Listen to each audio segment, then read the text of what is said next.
Hello, thanks for coming by. We're going to take a look at Campbelltown malt this time.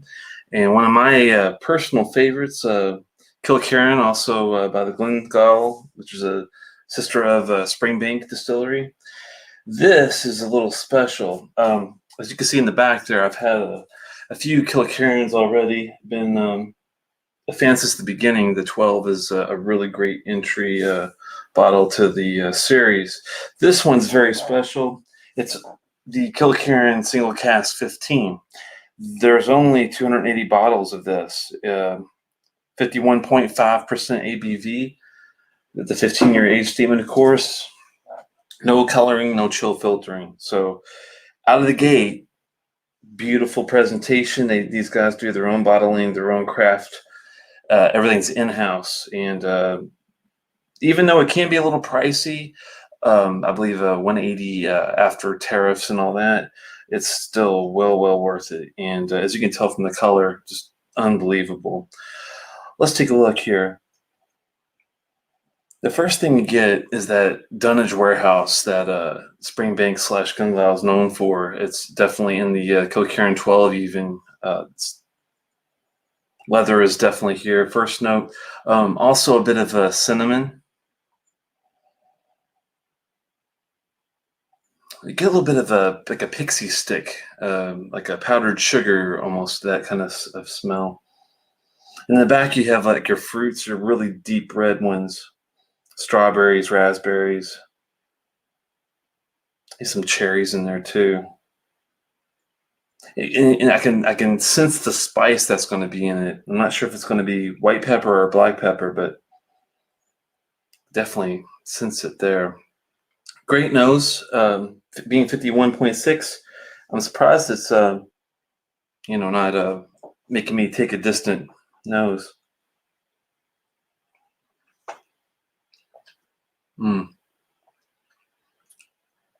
Very nice mouth coat. Very spicy, Chinese allspice.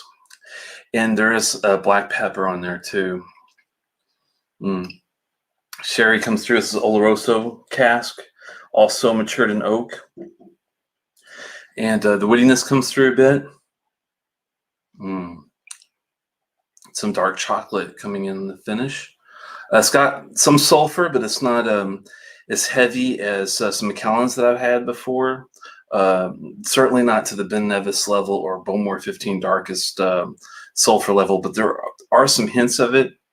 Really well balanced.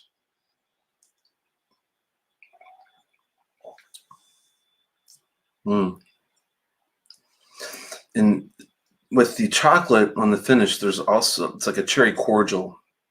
There's some black currants in there as well.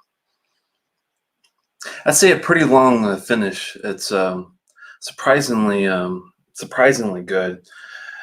All around, as you can tell, I've had a few of this bottle already. And I'm sure I'm going to still enjoy every little sip of this. Oh, my. And it's neat. I mean, it's neat. I mean, you don't need to add anything. It's not a hot sip for 51.6%. That's unreal. Usually when you get, 51.5. Once you get to 51.5, typically it's a bit hot and you have to add like a couple of drops of water. Not everyone will agree with that, but this is my take. But this is great meat. Doesn't need a thing on it. I'm sure I can even open it up more if I add a little bit of water. So let me do that on the side here. Sorry about that. Just a couple of drops. Nothing, eyedropper type drops, not a pour of water or a teaspoon or a tablespoon or anything like that. Let it open up a little bit. It's definitely got a really good viscosity where, the oils are top, almost like Clynelish-ish, if that makes sense to some of you guys. Have had Clynelish before, a really good, thick, heavy whiskey as far as the mouth coat.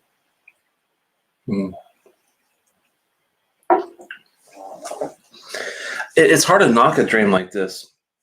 I usually score things out of 5.25 increments. This is going to be a solid 4.5 out of 5.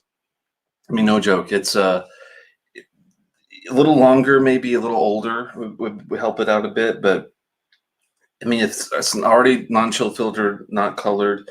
It's got 15 years age statement, and it's got a great ABV. It's really hard to top a dream like this, but the only thing I can think of is maybe a little bit more age, and maybe a little more, which would add probably to the complexity. But you know, if that's the worst you could say about a new whiskey, then this must be damn good, and this one is definitely it. Well, thanks for stopping by. This is my short review. I'll start a new live discussion right after this, and hope to see you there too. Sláinte mhath.